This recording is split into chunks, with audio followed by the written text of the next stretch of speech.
मैं इस सर्द खाने में इन लाशों की देखभाल करता हूँ। जब भी कोई नई लाश आती है उसे नीचे से उठाकर यहाँ इन डिब्बों में बंद कर दें। ये सर्द खाना एक सर्द खाना नहीं है, ये सर्द खाना एक कहानी घर है। ये सर्द खाना इस समाज की नब्ज है।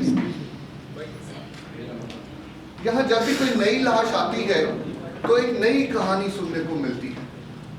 रात को जब अकेला उस लाश के साथ मैं इस कमरे में होता हूँ तो मैं सोचना शुरू कर देता हूँ, ये किसकी लाश है, इसको किसने मारा, इसको क्यों मारा होगा। सारी रात में यही सोचता रहता हूँ और फिर सुबह उठ के मैं पुलिस के पास जाता हूँ, उनसे पूछता हूँ कि इसको किसने मारा था, इसको क्यों मारा था। तो वो मुझे बताता है कि ये लाश एक गरीब खेत मजदूर की लाश है जिसको उसके मालिक ने छोटी सी गलती की वजह से मार दिया। तो फिर मेरा दिल करता है कि मैं जाऊं और जाकर उस मालिक का गला काट दूं। इस सर्द खाने में मेरी हालत एक पागल इंसान की सी होगी, लेकिन मैं यहां से जाऊंगा नहीं। जब तक मैं जिंदा हूं, जब तक मैं खुद कब्र में उतर नहीं जाता, मैं इन लाशों की हिफाजत करता रहूंगा। मैं आपको इन लाशों से एक एक करके मिलवाऊंगा। आप देखेंगे कि किस तरह ये लाशें इस समाज की बेहिसी और मुर्दा दिली चीख चीख कर बयान कर रही।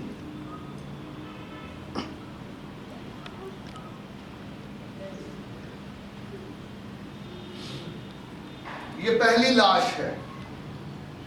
ये लाश इस समाज की लाश है। ये लाश इस समाज के ज़मीर की लाश है। ये लाश एक छोटे से बच्चे की है जो अपने दोस्तों के साथ खेल रहा था। खेलते खेलते बच्चे आपस में लड़ पड़े और फिर एक बड़ा आ गया, उसने आगे इस छोटे से बच्चे की जान ले ली। और हम ये क्यों नहीं समझते कि बच्चे जब खेलते हैं तो वो लड़ते हैं, फिर वो आपस में खेलने लग जाते हैं। लेकिन हम अक्लमंद लोग, हम बड़े बच्चों से ये सबक क्यों नहीं सीख सकते कि अगर इख्तलाफ हो जाता है, लड़ाई हो जाती है, तो फिर हम दोबारा बच्चों की तरह क्यों नहीं खेल सकते।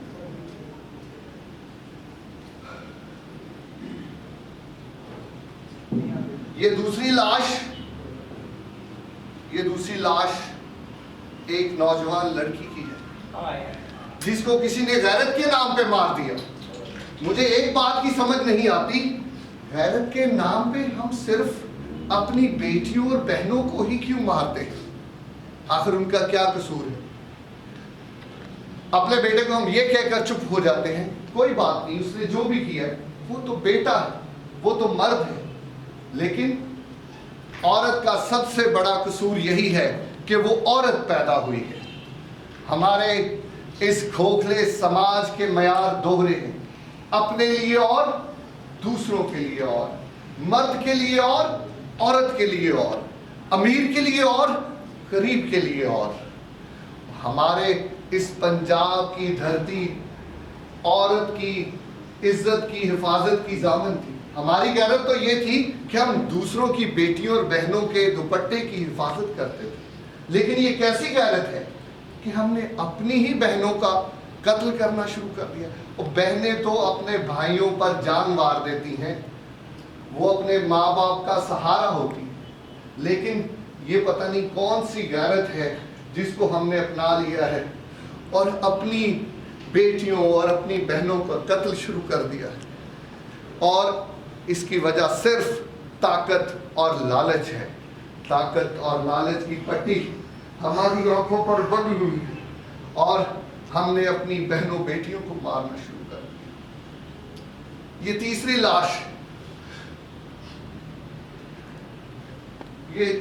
लाश हमारे उस नजरिए की लाश है जिसके लिए हमने ये मुल्क हासिल किया। ये तीसरी लाश हमारे ईमान की लाश है। ये लाश एक ईसाई की है जिसका दिमागी तवाज़ुन ठीक नहीं था, लेकिन लोगों ने उसे पत्थर मार मार के मार दिया और फिर उसकी लाश को जला दी। और ये मुल्क इसलिए बना था कि यहाँ पर किसी मजहब, फिरके, जात का हर शख्स आज़ादी के साथ जिंदा रहे। लेकिन ये कैसी आज़ादी है जिसने उसकी जान ले ली? हम ये क्यों नहीं समझते कि जिस रब ने सबको पैदा किया है, हमें ये हक नहीं पहुंचता कि हम उसकी जान ले लें। जान लेना देना ये खुदा के इख्तियार में। ये कैसा ईमान है जो आपको रब के नाम पे लोगों की जान लेने पे मजबूर कर देता है? जब तक हम इस बात को नहीं समझते कि हर जान को रब ने पैदा किया है और हमें ये हक नहीं पहुंचता कि हम किसी की जान लें, और अगर हम अपने वतन के लोगों को इसी तरह मारते रहेंगे तो फिर जिस मकसद के लिए हमने ये मुल्क हासिल किया था वो मकसद तो ख़त्म हो गया। फिर क्या फ़ायदा था हमें ये अलग वतन लेने का अगर यहाँ पे लोग अपनी मर्ज़ी से इबादत नहीं कर सकते, अपनी मर्ज़ी से जी नहीं सकते? कैसी है ये आज़ादी? कहाँ की है ये आज़ादी?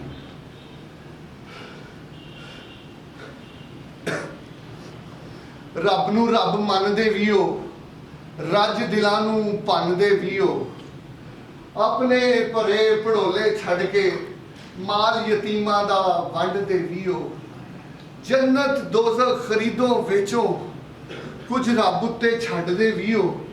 एक गल ते दस्सो भलिओ लोको, रब नू रब मनदे वीओ, रब नू रब मनदे